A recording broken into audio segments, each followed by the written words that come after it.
Fala aí, gurizada! Acabou de terminar o jogo do Inter, mais uma vitória que a gente precisava muito em São Januário. O Inter, assim, vendo o jogo, pra quem não viu principalmente, o jogo não foi muito barbada, né, no começo. O Vasco começou propondo naquela situação de quem tá jogando em casa. Até teve uma oportunidade de gol que a zaga do Inter chegou e tirou a bola no momento preciso ali, que foi até aquela coisa que faltou no nosso lance lá contra o Fluminense, que era o que a gente precisava que o René fizesse, tirasse aquela bola. Os caras conseguiram tirar. Mas o Inter logo entendeu o que era o jogo, né? O que precisava ser feito pra ganhar o jogo. É aquilo que eu falo, o Inter, o time do Inter, não o grupo como um todo, mas o Inter tem um time que tá muito bom, muito bem encaixado. O nosso primeiro gol foi de uma roubada de bola, né?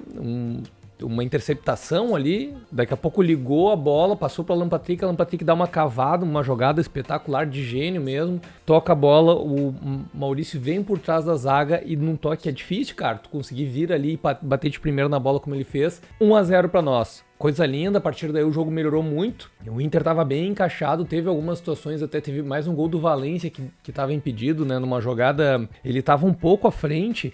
Eu percebo, cara, que assim, quase todos os jogos do Inter tem pelo menos um gol impedido do Valência. O que é isso?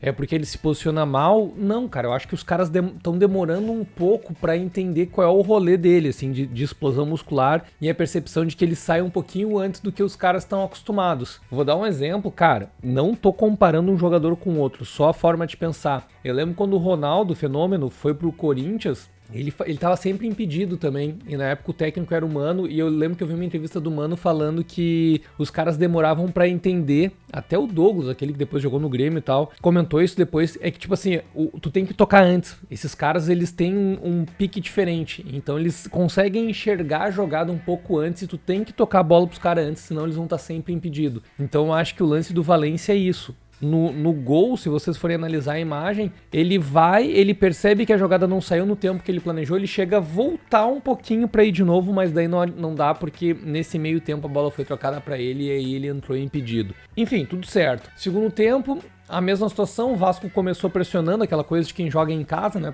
Aquela pressão de 15 minutos, o Inter pega uma bola, já tinha dado uma rabiscada ali com o Wanderson, né? O Wanderson já tinha chegado numa situação boa de gol, só que acabou que o gol não saiu, mas numa jogada que o Valência vai, até ele ia levantar o pé, ele hesita, baixa o pé, o Inter toma a bola, lança nele, e ele naquela excelência dele de entrar, bater e fazer o gol, na força física, na qualidade do último toque, a gente faz o segundo gol.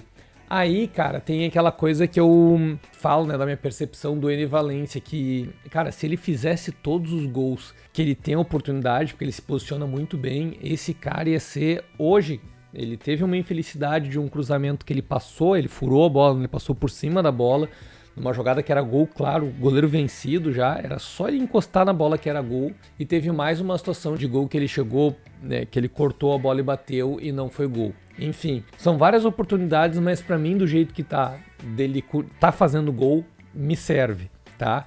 Aí o Inter, numa jogada de bola aérea, tomou um gol, mas aí já não era esse time que eu defendo do Inter, que eu defendo a tese, né, de que o Inter tem um time bom e não um grupo. Cara, uma coisa que eu queria muito que chegasse nos ouvidos do Kudê, não dá pra deixar esse time do Inter sem o Alan Patrick e sem o Arangues ao mesmo tempo, cara, porque o Arangues, ele é um jogador que, cara, eu não vejo a imprensa falando muito nele nesse momento, mas esse cara tá jogando muita bola, venho repetindo isso nos vídeos, cara, ele tá em todas as partes do campo, velho.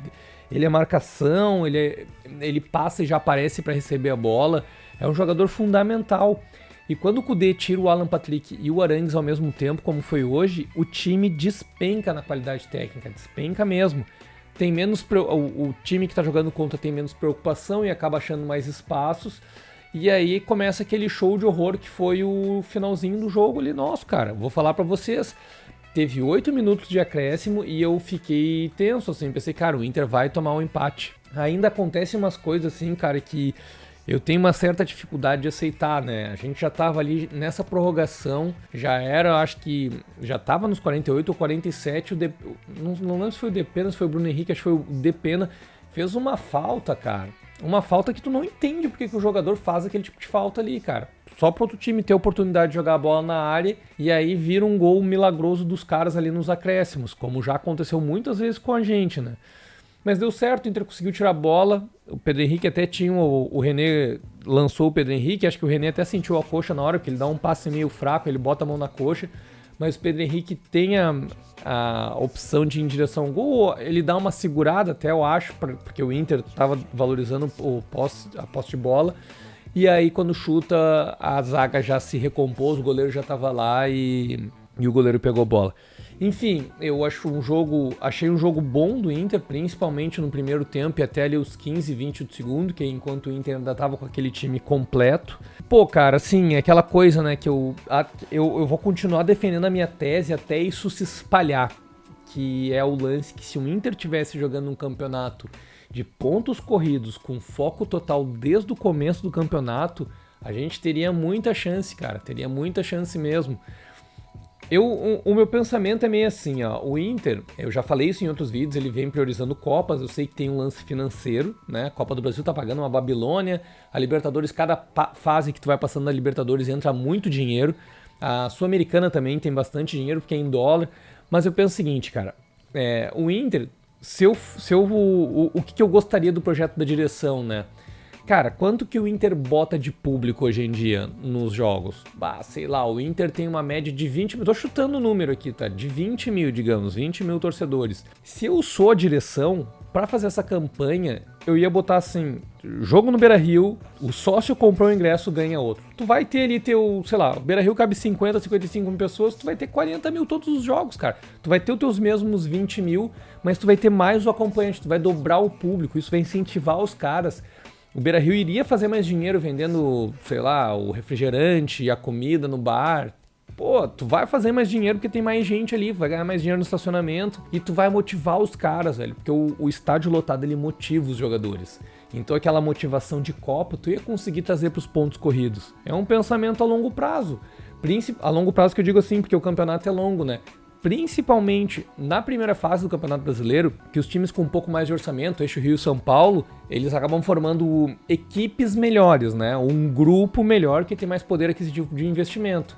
Esses times eles estão focados nas Copas, na Copa do Brasil, na Libertadores, na Sul-Americana, então o Inter conseguiria ganhar esses jogos para fazer uma certa gordura e conseguiria chegar no Campeonato Brasileiro sem precisar dar esses arranques que é o que o Inter tem feito, cara. Eu até dei exemplo nesses dias no outro vídeo, que aquele campeonato que a gente acabou perdendo, que teve aquela situação lá que teve o gol lá impedido do Edenilson, teve aquele pênalti não marcado contra o Corinthians lá, que o Ramiro dá aquele carrinho e a bola pega na mão. Cara, o Inter deu um arrancadão ali que se tivesse concentrado um pouquinho no começo do campeonato, teria ganhado aquele campeonato lá, cara. E aí, tipo, pô, tu ganhar um campeonato brasileiro, uma coisa que o Inter não ganha, é o único título que eu nunca vi o Inter ganhar. O único título, todos os outros eu já vi o Inter ganhar. E é complicado, cara, é questão de projeção mesmo, de objetivo. Eu comento isso com meus amigos que são colorados e todo mundo acha que é uma utopia, uma viagem na minha cabeça, isso, que não tem como, porque o Eixo Rio e São Paulo tem mais grana, foram melhores grupos e tal. Cara, o Inter vai receber agora, ainda esse ano, o orçamento, né, daquela negociação dos direitos de imagens dos 50 anos e tal.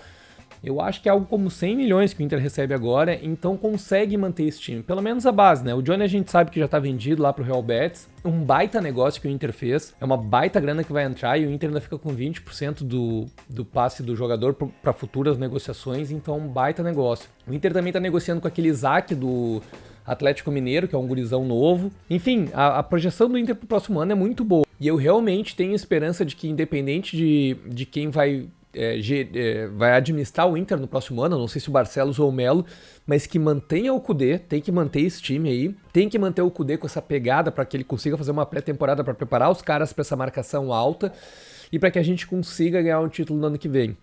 É isso aí, gurizada. Beira-Rio tem que estar lotado nos próximos 2 jogos pra gente tentar somar esses 6 pontos que são fundamentais pra qualquer projeção aí, né? Eu sei que assim, a projeção, o que seria a projeção? Uma Copa? Sim, uma Copa. Mesmo que eu pense em objetivo, foco no Campeonato Brasileiro, seria legal, obviamente, o Inter tá participando de Copas, mas com o foco no Brasileirão, com a prioridade no Brasileirão. É isso aí, por enquanto é só, muito feliz que o Inter ganhou, acabei de ouvir a entrevista do Kudê, obviamente, ele super feliz também, ele ainda não deu pista se vai ficar no Inter ou não, mas cara, eu acho que, né, tem tudo pra ele continuar no Inter aí, provavelmente ele deve ter mais um ou outro jogador ali que ele vai indicar pra fortalecer o grupo no próximo ano, e se der tudo certo ele fica e no ano que vem a gente tem um time completo, mais completo e com o mesmo técnico pra ter um trabalho um pouco mais a longo prazo. Beleza, gurizada? Se não for inscrito, inscreva-se no canal. O comentário é muito importante pra vocês, pra nós aqui do canal.